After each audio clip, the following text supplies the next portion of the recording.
back to the GSMC Baseball Podcast, brought to you by the GSMC Sports Network. I'm your host, Sam Menzie, and we have a great show for you today. First topic we're going over is the Guardians and Royals matchup over the weekend for their series. Then going over the Red Sox trade deadline, new home run derby rules for the MLB, and then the AL and NL All-Star finalists. Before we do that, though, I'd like to ask you to please like and follow the show. We do get a number of questions from viewers, so to ensure that your question does get read in the air, please use the link gsmcpodcast.net. It really does help the show, and it really does mean a lot, so thank you so much for that. And let's get into the show for today. All right, so as I said before, we are going to be starting off the show with the Royals and the Guardians. They had a big series over the past few days. Two obviously huge teams in the AL right now, both the Guardians and the Royals, two teams that are very competitive, two teams I had very high in my power rankings on Friday. So obviously a very important series with them being in the same division as well. So I wanted to go over that, and let's get into it. So first game would be on Thursday, the 27th. We would have the first game of the series here. Top of the fifth, the Guardians would open up the scoring for this with a David Sheneman sacrifice fly to score Tyler Freeman. The Royals would come back, tying it 1-1 with a Michael Garcia RBI triple in the bottom of the sixth, and Vinny Pasquantino would a sacrifice fly in the bottom of the sixth to make it 2-1 Kansas City, and they would win the game with that. So they would take the first game of the series, the Royals there in Kansas City as well. So nice start there. Also not a very eventful game, more of a pitching duel, with the Royals having Michael Wacha on the mound, who went 5 1/3 innings pitch, giving up 7 hits, an earned run, 2 walks, 6 strikeouts, no home runs, a 3.91 ERA in the season now. Been a great signing since he came over to Kansas City and just continued to do that there. The Guardians had on the mound Ben Lively, who's very solid as well. 6 innings pitched, 6 hits, 2 earned runs, a walk, and 5 strikeouts, ERA of 3. Really, really nice start there. We go to the next game on Thursday for the series.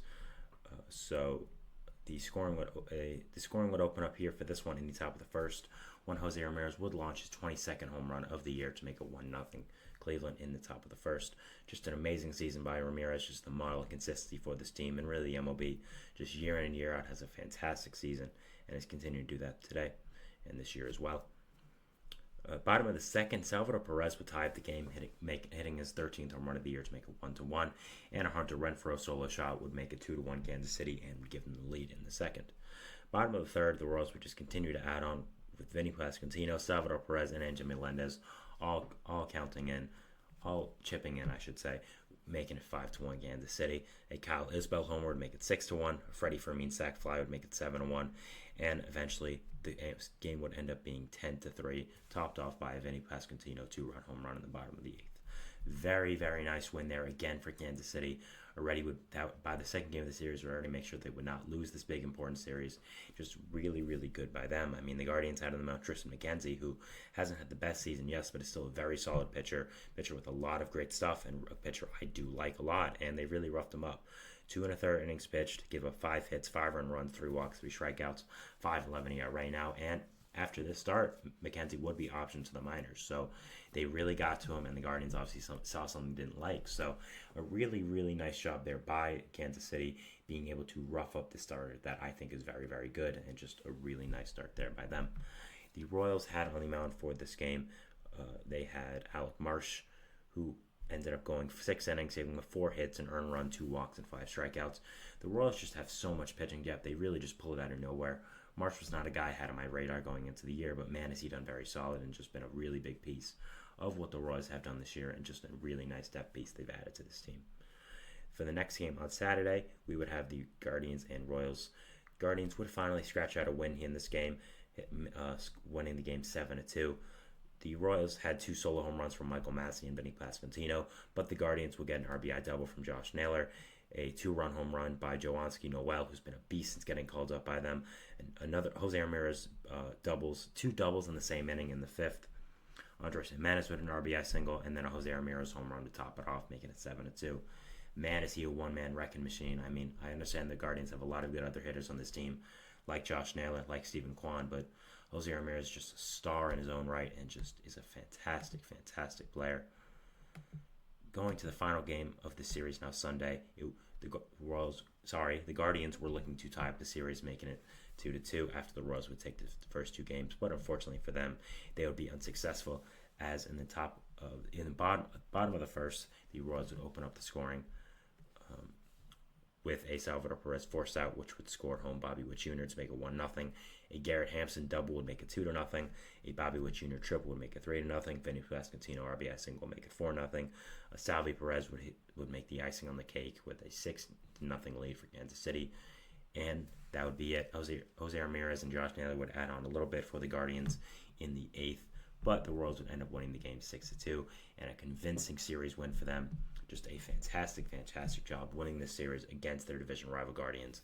One of the biggest surprises in all of baseball this year, and one of the best teams so far. The Royals did have on the mound Seth Lugo, who I'm going to talk about a little bit more in this segment, but was absolutely fantastic. 6 innings pitched, 4 hits, no one runs, a walk, 10 strikeouts. Just absolutely fantastic, and just an incredible start by Lugo. What an incredible signing he has been for this Kansas City team and organization. Guardians had on Logan Allen, who went 4 1/3 innings pitched, 6 hits, 3 runs, no walks, 3 strikeouts, 5.76 ERA in the season. I just don't think there's any point that the Guardians can start him for the rest of the year. He's just not that good. I understand you don't have much else, but yeah, really, just you cannot do that. So the Royals taking 3 out of 4 from Cleveland here. I'm not going to overreact and say, oh, the Royals are just now the best team in baseball. They're better than the Guardians.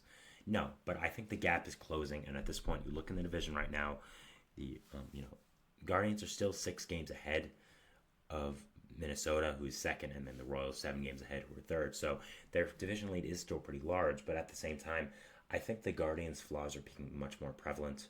I've talked all year about how this team was a big surprise, and the big surprise was because they really don't have that great of a team on paper. They have a very solid, mediocre team, but doing as well as they have this year really has been a surprise, and I think this series really showed the flaws this Guardians team has. Their pitching is one. I mean, when we think of these Guardians teams from the past few years, we think of elite pitching, which was true, but all those pitchers were either traded or hurt, including Shane Bieber, and the Guardians' pitching is really lacking. They just called up Gavin Williams from injury, so he should be back, and I think he's going to be a really good pitcher for them. So that's very good. And at the same time, you do have some other nice pieces as well on this team, but there's just no one that's significant enough for me to look at and say this guy is the savior of rotation. I think there is a lot of flaws with this Guardians rotation, and I think it is something they are going to have to deal with for the rest of the year, something they are going to have to look at and look themselves in the eyes with, that, okay, there's the problem. I mean, look at this rotation. Tanner Bybee has been fantastic, but really after that, it's a question mark. Gavin Williams, again, coming back. I like him a lot. He should add a lot, but Tristan McKenzie just got sent down.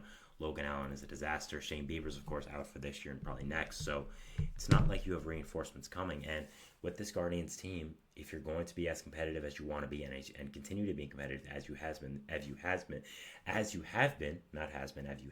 this year, you do need to add some pitching. You added Matthew Boyd in the minor league contract, which I thought was okay, but really just more of a depth signing.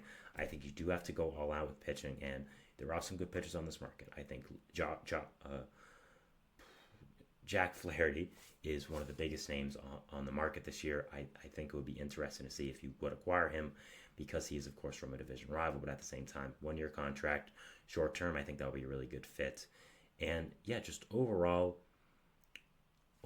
I think that the Guardians really do need some pitching. Their flaws became much more prevalent this series against the Royals, a team who has a ton of pitching. Seth Lugo has just been an incredible signing for this Royals team. Might be the AL Cy Young favorite as of right now. Cole Reagans has been fantastic as well, just amazing. Michael Walker has been a very solid signing. Brady Singer's been great for the Royals. So overall, this Royals team is really good. And compared to the Guardians team, their flaws are there, but they're a little less prevalent. I mean, their offense still needs some big boppers, yes. I think a guy I've talked about before on the show, Brent Rooker, would be a really nice fit there. Bring him back to Kansas City. The Guardians also need some bats. I mean, Jose Ramirez, Andres Jimenez, Josh Naylor, Stephen Kwan, of course, great players, but after that, you do need some help.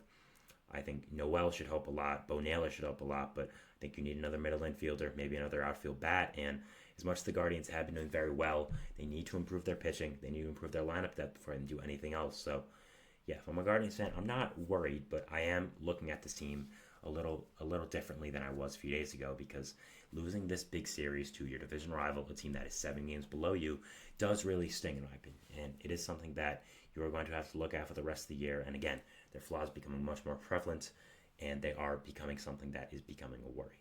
Again, Gavin Williams showed up a lot. I love Tanner Bybee, but after that, I really don't feel confident with anyone in this rotation. Someone asked a question here. A baseball broke my windshield. How likely is it that I can get the fingerprints off it? Do all pitchers wear gloves? I don't know how to answer that question, to be perfectly honest with you. I talk about the MLB.